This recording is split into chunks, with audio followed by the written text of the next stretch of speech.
Chosen one, lock your attention on this message right now. That quiet ache you've been carrying in your chest, the one you don't talk about, the one you've learned to push down before anyone notices. I need you to stop pushing it down. The enemy has been working overtime this week for one reason, and one reason only. He knows who is coming. It all shifts in the next season. The loneliness, the waiting, the silent prayers you thought were going unanswered. But hear this clearly. It is not ending because of luck. It is ending because of what you have endured.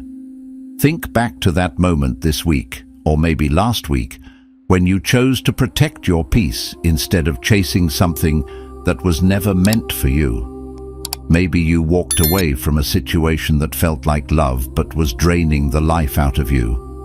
Maybe you deleted that conversation, closed that chapter, refused to go back. You thought that was you giving up. You thought that was you accepting defeat in silence. You did not know it then, but that was the moment everything changed. You did not stumble onto this message. The algorithm did not surface this for you. The Holy Spirit orchestrated this moment before the foundations of the earth were laid. This is a divine appointment. You are standing at the edge of something you have been praying for longer than you want to admit. Stay until the very last word of this message. In the next few minutes, I am going to hand you the spiritual verdict that confirms what your soul has already sensed. I am going to walk you through the specific signs that prove the arrival is already in motion.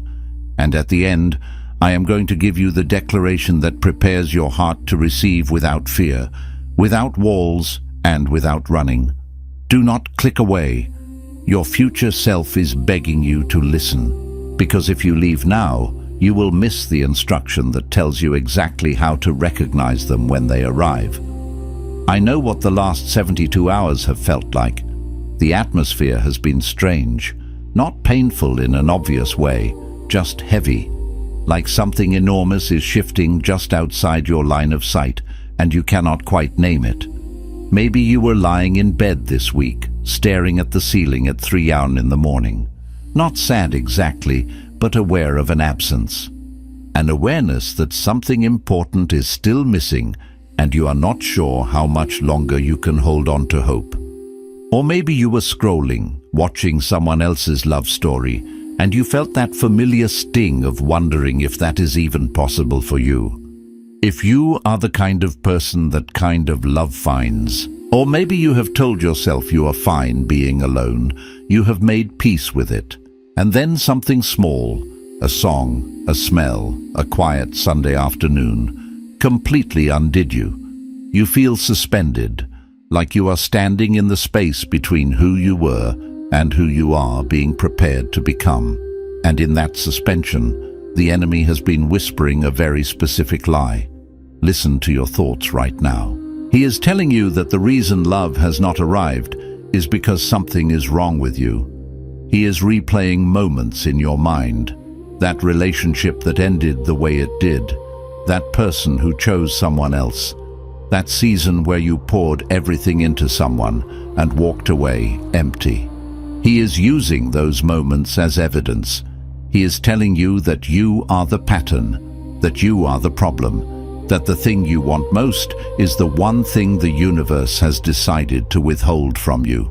But I need you to hear what the word actually says about this moment. Song of Solomon 2:12 declares, "The flowers appear on the earth, the time of singing has come." Listen to that. The time of singing has come. Not the time of striving, not the time of performing or proving or shrinking yourself to be acceptable, the time of singing. There is a specific season described in Scripture where what was barren begins to bloom, where what was silent breaks open into sound. And that season is not coming for you one day in the distant future. That season is now. You are in it.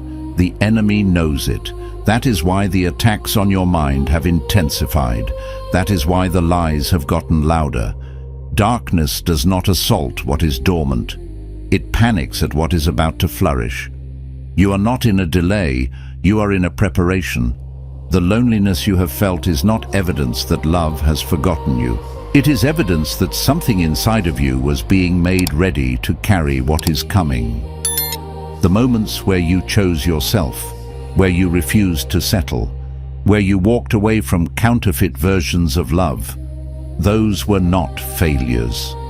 Those were acts of spiritual discernment that cleared the path. The heaviness you feel right now is not emptiness.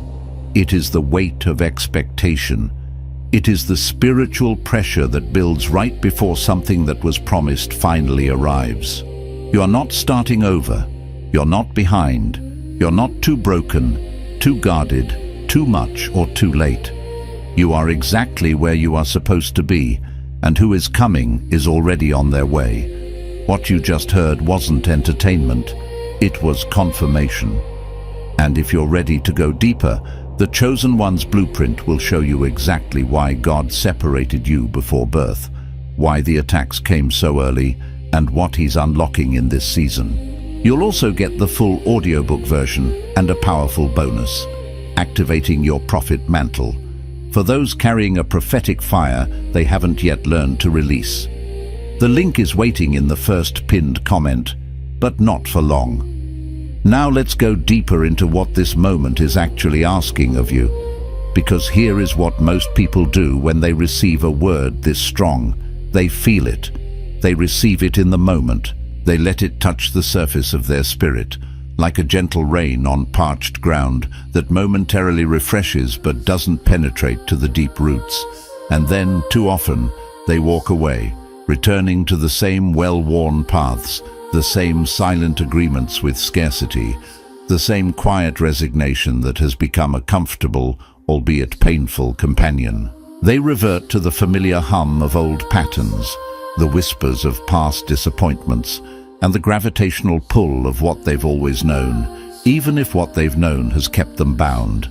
This happens because feeling a truth, allowing its echo to reverberate within you for a fleeting moment, and actually living from that truth, allowing it to re-architect your entire being from the inside out, are two entirely different things, separated by a chasm that only intentional action and sustained surrender can bridge.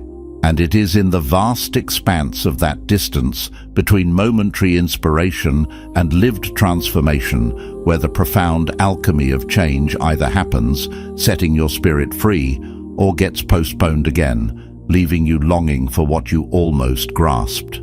So, before anything else, before we can talk about forward movement, you have to truly understand the invisible weight you have actually been carrying, often without even realizing its presence or its insidious burden. It's not just the sharp pang of loneliness that cuts through the quiet hours, or the deep, aching throb of waiting for a promise to manifest that feels perpetually out of reach. Deeper than these, you have been carrying a false verdict, a deeply etched conclusion about who you are and what you deserve. This verdict wasn't born of divine decree or spiritual insight. It was a pronouncement handed to you by people who were never qualified to speak over your future, by circumstances that were never meant to define your destiny. Somewhere along the way, often in a moment that probably felt utterly insignificant at the time, a careless word, a dismissive glance, someone's harsh rejection, or a painful abandonment became the foundational definition of who you believed yourself to be. A relationship that crumbled, leaving a trail of wreckage, transformed in your mind into irrefutable evidence of something inherently flawed or unlovable within you. A season of profound silence from heaven, where your prayers felt like whispers into a void, became proof that you were not just forgotten, but perhaps never even remembered, an oversight in the grand tapestry of divine design. And you, in your vulnerability and your longing for understanding, accepted it. Not because you are weak, not because you lack discernment, but because pain has a cunning and deceptive way of presenting itself as truth, a siren song of logic wrapped in emotional agony. And when something hurts long enough, When the wound festers without healing, the lie begins to feel not just plausible, but like hard-won wisdom, a bitter understanding of how the world truly works. It becomes a cracked lens through which you view every opportunity, every relationship, every glimmer of hope, distorting them before they even fully appear. But here's where it goes deeper, unraveling the very fabric of that deception. The lie you've been carrying was never truly about whether you were worthy of love itself, or whether love would arrive. No, the lie was far more insidious. The lie was about identity. Because if the enemy, the voice of accusation, can cunningly persuade you to believe that who you are, at your core, is the fundamental reason love hasn't arrived, that your very essence is a barrier, then he doesn't have to fight the relationship at all. He doesn't have to launch direct attacks on your connections or block your blessings. He just has to fight you. He just has to keep you perpetually small, confined within the self-imposed limitations of that false identity, trapped in a shadow version of yourself, so that you never fully step into the radiant, confident, whole version of yourself that God actually prepared and empowered to receive His magnificent gifts. You have not primarily been waiting for the right person to appear on your horizon or the perfect opportunity to knock at your door. In a deeper, more profound sense, you have been waiting to become someone who fully believes, with every fiber of their being, that they authentically deserve them, that they are inherently worthy of the divine appointments God has ordained. This internal shift is the true threshold. Think of Ruth, a woman whose story, though ancient, echoes with such profound relevance today. The world she inhabited, with its rigid customs and stark realities, gave her every conceivable reason to accept a lesser story for herself, to retreat into sorrow and anonymity. She was a widow, stripped of her protector and provider in a society where a woman's worth was often tied to her husband. She was a foreigner, an outsider, a Moabite in a land that viewed her people with suspicion and often disdain. She possessed no legal standing, no inherent lineage within the covenant people of Israel, no obvious reason, either social or spiritual, to believe that what she was walking toward could possibly be greater or even equal to what she had tragically lost. And yet, defying all logic, against the strong current of societal expectation and personal grief, she moved. She moved not with frantic desperation, but with a quiet, resolute determination. She moved without a guarantee, without a written promise or a visible signpost. She moved toward a harvest she hadn't seen yet, in a field she didn't own, serving a God who had not yet spoken to her directly in a burning bush or a booming voice. And in that consistent, daily, quiet, faithful movement, a movement born not of striving but of unwavering character and devotion, Boaz noticed her. He didn't notice her because she performed elaborate gestures to capture his attention. He didn't notice her because she strategically positioned herself or made herself ostentatiously visible. He noticed her because her character, her integrity, her faithful spirit, her deep kindness, and her steadfast loyalty were already speaking volumes, radiating a light that could not be ignored, long before she ever uttered a single word to him. It was the internal authenticity that drew the external blessing. What you are being called into right now, in this powerful season, is precisely the same kind of movement. It is not the frantic, exhausting movement of chasing after what you perceive to be missing, running tirelessly after fleeting shadows. It is not the striving, performative movement of proving your worth to a world that was never meant to define it, or positioning yourself for approval. And it is certainly not the diminishing movement of trying to become more lovable by making yourself smaller, quieter, or less authentic, hoping to fit into someone else's mold. No, this is the profound, liberating movement of becoming.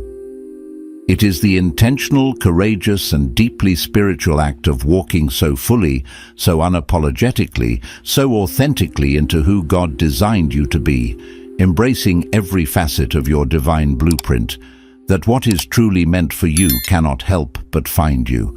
It will be drawn to your alignment like iron to a magnet, like a homing beacon recognizing its intended recipient. This movement is not about acquisition, it's about embodiment. But here's the part that most people don't want to hear, the uncomfortable truth that requires a brave, honest gaze inward. That liberating movement of becoming, of stepping into your fullest self, requires you to actively grieve what you have been holding on to, perhaps unknowingly, for far too long. Not a dramatic public collapse, not a flamboyant display of sorrow, but an honest, tender, and deeply personal process of releasing. Because in the crucible of honest self-reflection, you will discover that some of what you have been carefully labeling as hope is actually a tenacious attachment to an old outcome, a past version of events, or a specific person that God long ago decided was not aligned with your highest good. And some of what you have been spiritualizing as faith is, in reality, fear dressed in the comforting language of spiritual platitudes, a quiet, often unconscious refusal to fully release what was never truly yours to begin with, because releasing it would mean stepping into the vast unknown, trusting a God you cannot control, whose ways are higher and whose timing is sovereign. And in the face of that glorious, yet sometimes terrifying uncertainty, staying attached to what was wrong, to the familiar pain or the almost there situation, felt perversely safer than walking boldly towards something you cannot yet fully see, something that exists only in the realm of divine promise. And what's coming next, this deeper insight, will likely challenge something you haven't expected to confront within yourself. So stay with me, because this is where the real seismic shift begins to occur. There is a subtle, often unrecognized pattern that lives beneath the surface of nearly every prolonged waiting season. It is not always a direct spiritual attack from external forces, nor is it a divine punishment for some unconfessed sin. It is far more subtle, more self-imposed, a self-perpetuating loop. And the loop, in its deceptive simplicity, goes like this. You pray fervently for what you want, pouring your heart out to heaven. You then receive tantalizing glimpses, whispers of possibility, or even small breakthroughs that look tantalizingly like the answer you've been seeking. Encouraged by these flickers, you open your heart just enough to hope again, allowing vulnerability to seep in. But then, almost inevitably, something disrupts it. A disappointment, a betrayal, a setback, a sudden closing of a door. And in response, you close your heart again, perhaps even faster and more fiercely than before. You grieve again, the familiar ache returning. You eventually return to prayer, to seeking, starting the cycle anew, and the cycle repeats. Each time this painful cycle repeats, a subtle but significant shift occurs within you. You close a little faster than the time before, your spirit retracting with greater efficiency. You hope a little less, your reservoir of expectation dwindling, replaced by a quiet cynicism. And in an unconscious act of self-preservation, you build another wall, another layer of defense around your heart, which you tell yourself is a necessary, healthy boundary. But in truth, it is not a boundary that allows for discernment while maintaining openness. It is armor. And armor, while it certainly keeps the pain out, shielding you from further wounds, also tragically keeps the promise out. You cannot receive the fullness of God's abundant provision, His unmerited favor, or His perfect timing with a tightly closed fist, a heart encased in protective steel. The very shield meant to guard you becomes a cage. This is precisely where the profound and often misunderstood story of Elijah becomes deeply relevant to your journey. Not the triumphant Elijah, fearlessly calling down fire from heaven on Mount Carmel, demonstrating God's power to a nation. Not the bold Elijah confronting prophets of Baal. We're talking about the Elijah who, after one of the greatest spiritual victories in history, found himself utterly spent, utterly vulnerable. The Elijah who, fleeing the wrath of Jezebel, collapsed under a solitary juniper tree in the wilderness, and in the depths of his despair asked God to take his life, believing his mission was over and his strength depleted. He was not weak in that moment in a moral or spiritual sense. He was not consumed by sin or a lack of faith in God's power. He was simply and profoundly exhausted. He had given everything, his physical strength, his emotional resilience, his spiritual reserves, and then ran from the very battle he had just miraculously won. And God, in his infinite compassion and understanding, did not rebuke him with harsh words or a theological lecture. God did not deliver a sermon on perseverance or spiritual fortitude. Instead, God sent an angel who gently touched him, not once, but twice, awakening him with a simple, profound instruction. Arise and eat, because the journey is too great for thee. The instruction was not theological, it was deeply physical, it was profoundly intimate. It was an invitation to rest, to eat, to replenish. The journey ahead, God was saying, the next season of your calling and purpose requires more than your current depleted reserves can carry. You cannot pour from an empty vessel, especially when that vessel is you. Some of you, right now, are in that very juniper tree moment. You are not experiencing this prolonged season because you are in sin. You are not in a state of unbelief. You are simply depleted, drained, exhausted from a journey that has proven to be longer, harder, and more intensely demanding than you ever anticipated. Your spirit is weary, your emotional well is dry, and your physical body cries for respite. And the divine invitation in this moment is not to try harder, to muster up more strength from reserves that are already gone, or to push through with sheer willpower. No, the invitation is to let yourself be ministered to allow heaven to pour into you. It is an invitation to stop performing your faith, to cease striving to appear strong and capable, and instead to begin truly receiving from it, to allow God's grace to sustain you, His peace to envelop you, and His supernatural strength to become your own. It is an act of humble surrender, allowing the divine hand to nurture and restore you. And this profound insight leads to something most people miss entirely, a critical nuance in their spiritual understanding. You have likely been measuring your spiritual health, your progress, your readiness, by how consistently and effectively you can maintain a facade of strength, how well you can keep pushing, keep performing, keep enduring. But the truth is, an unending, self-generated strength was never the ultimate goal of your spiritual journey. Dependence was. The most spiritually powerful, transformative, and divinely significant seasons recorded in Scripture are almost always preceded by profound weakness, by moments of utter human fragility and surrender. Think of Paul's thorn in the flesh, a constant reminder of his vulnerability through which God's power was made perfect. 2 Corinthians 12:9. Consider David, hiding in a desolate cave, stripped of his kingly anointing and hunted like an animal, where he penned some of his most raw and powerful psalms, Psalm 57. Recall Joseph, unjustly thrown into a pit by his brothers and later into an Egyptian prison, completely powerless and forgotten by men, yet being divinely positioned for his future.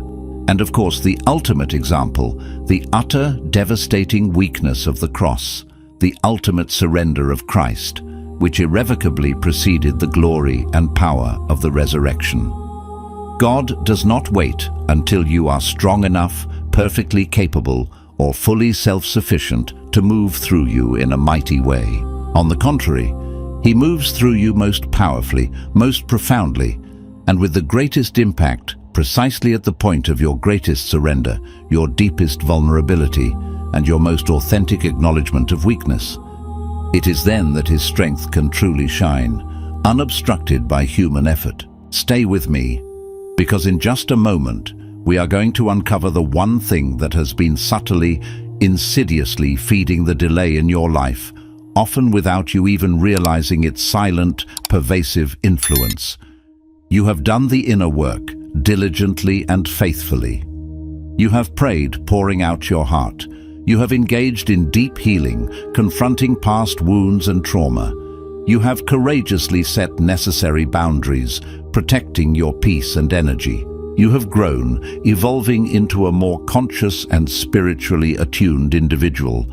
And these things are undeniably real, tangible acts of faith and self-care that have moved you forward. But there is one crucial layer, one final threshold that most people stop short of crossing. And it is this very layer that ultimately determines whether what is coming for you can actually land, can fully manifest and integrate into your life. It is the layer of full expectation. This is not mere optimism, a cheerful hope for the best. It's not simply possibility thinking, intellectually acknowledging that something could happen. No, this is an active, living, breathing expectation, the kind of conviction that already begins to make concrete room in your life. It's the spiritual and practical posture that clears not just the emotional space, but the physical space, the temporal space, the energetic space, for something that has not yet arrived in the visible realm, but is, in your spirit, already as good as here, already woven into the fabric of your imminent reality. It's the belief that moves from, "I hope it happens," to, "I know it's happening, so I'm getting ready." Think of the parable of the woman in Scripture who lost one of her 10 precious silver coins. She didn't simply sit down in despair and mourn her loss, allowing grief to paralyze her. She didn't post about her misfortune on ancient social media, seeking sympathy. What did she do? She took immediate, deliberate, and practical action. She lit a candle, illuminating every dark corner. She meticulously swept the entire house, searching diligently, turning over every stone and peering into every crevice until she found that valuable coin. And when she found it, her joy was so immense, so overflowing, that she called her neighbors and friends together, creating a communal celebration, inviting others to rejoice in her recovery. But notice the pivotal detail. She prepared the environment before the finding. She made the house ready for the diligent search, creating the conditions for discovery, before she even knew definitively where the coin was hidden or if she would truly find it. And that proactive, faith-filled preparation was the potent act of belief that directly preceded and facilitated the eventual recovery. Her expectation wasn't passive, it was powerfully active. So I ask you now, with deep intentionality, what environment are you actively preparing in your life? What space, emotionally, spiritually, physically, are you actively making ready for the very thing you have been believing for, praying for, and yearning to receive? Because there is a profound difference between merely waiting and truly preparing. Waiting, in its most common form, can be a passive stance, a state of holding your breath, passively hoping for external circumstances to change. It's often accompanied by a sense of longing mixed with a subtle undercurrent of resignation. But preparing, on the other hand, is a deeply prophetic act. Preparing is telling the universe, telling heaven itself, and most importantly, telling yourself, that you are not operating in the realm of mere possibility, wondering if something might arrive. You are operating in the certainty of its arrival, moving as though it is an accomplished fact in the spiritual realm, simply awaiting its manifestation in the physical. It is an act of audacious faith that shifts the energetic blueprint of your future, drawing your desires into your present reality. And here's where it goes even deeper. touching upon a truth that can be profoundly uncomfortable but incredibly liberating. Because what has been blocking you isn't just the surface-level fear of not receiving what you've prayed for. For some of you, and this insight might sting, it might resonate with a sharp, piercing truth, so allow yourself to truly hear and feel it. What has been blocking you is a deeper, more entrenched fear of actually receiving it. It's a subconscious apprehension that if this long-awaited blessing finally arrives, if that profound love or breakthrough manifests, you will not know how to hold it, how to nurture it, how to integrate it into the life you've grown accustomed to. There's a quiet, terrifying whisper that you will somehow ruin it, that you will inevitably mess it up because you've become so deeply wired for surviving that the very concept of thriving feels alien and unsustainable. There's a fear that the very love you have been crying out for, the profound connection or purpose you've sought, will expose something in you that you have not yet dealt with, some hidden wound or insecurity that would be brought into the stark light of relationship or success. And so, deep within your being there is a part of you, a protected, defended, and ultimately exhausted part of you, conditioned by past hurts and failures, that is quietly, subtly, almost imperceptibly sabotaging the very thing your spirit is loudly, desperately praying for. It's the paradox of the caged bird, so used to the bars that it fears the open sky. This is not condemnation. I want to emphasize that with every fiber of my being. This is not a judgment or an accusation. This is, in fact, the most compassionate and liberating thing I can say to you right now. Because naming it, bringing this subconscious fear into the light of conscious awareness, is the very act that breaks its hidden power.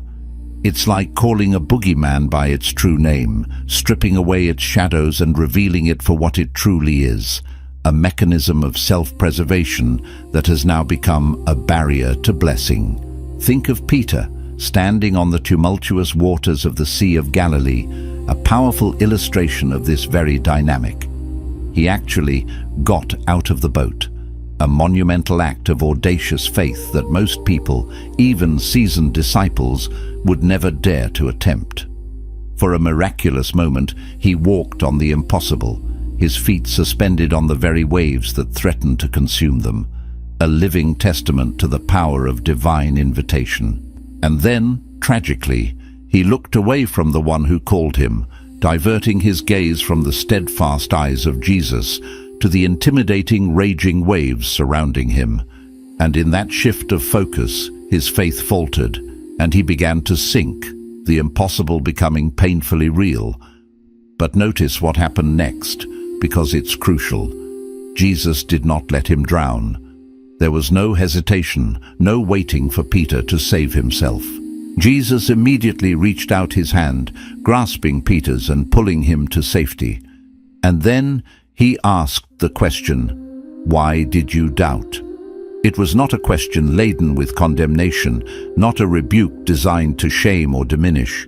It was an invitation to understand the pattern of his doubt, to dissect the moment of wavering, so that he wouldn't repeat it, so that he could learn and grow from the experience, stepping into a more unwavering faith. It was a question born of love, designed for liberation, not limitation. And what I'm about to share next is the absolute core, the pivotal insight, the part that finally breaks the cycle of delay and disappointment that has held you captive. So stay right here, fully present, fully open.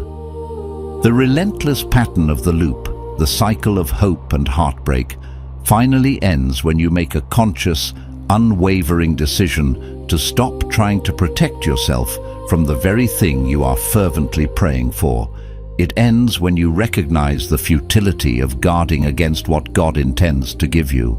It ends when you make the courageous, liberating choice that the risk of opening your heart fully, of shedding your armor, of stepping into vulnerability, is actually far greater than the perceived cost of staying closed, protected, and perpetually unfulfilled.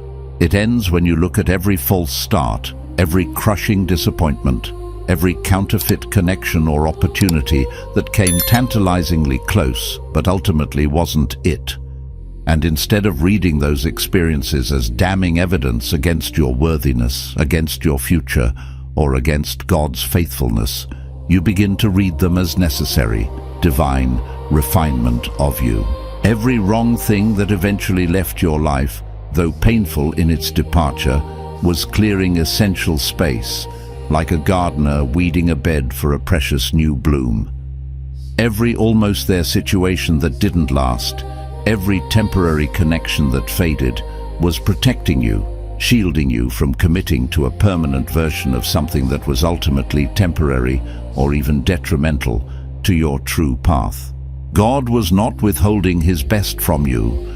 God was actively, meticulously curating your journey, preparing you for the magnificent destiny he has always had in store. He was not denying, he was designing. And this brings us to what I did not plan to say when I began this message, but what my spirit cannot hold back, for it is so profoundly central to your breakthrough. The deepest, most pervasive root of prolonged delay in matters of divine promise, whether it's for love, purpose, healing, or provision, is almost never what the enemy has whispered into your ear. It is almost never a grave sin that you committed. It is almost never an inherent unworthiness within you that renders you undeserving. The deepest root, in the vast majority of cases, is an unspoken agreement you unconsciously made with disappointment.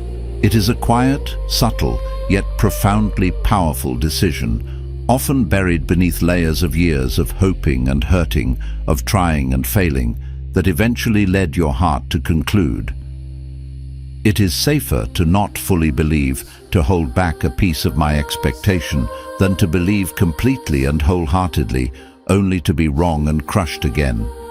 That silent, unacknowledged agreement has functioned like a spiritual ceiling over your life, a barrier to full manifestation.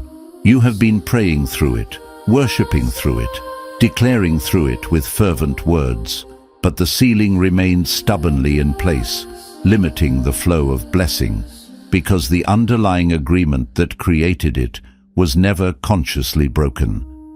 It's like living in a house with a beautiful sky hidden behind a false roof you built for imagined protection. Break it tonight. Break that agreement.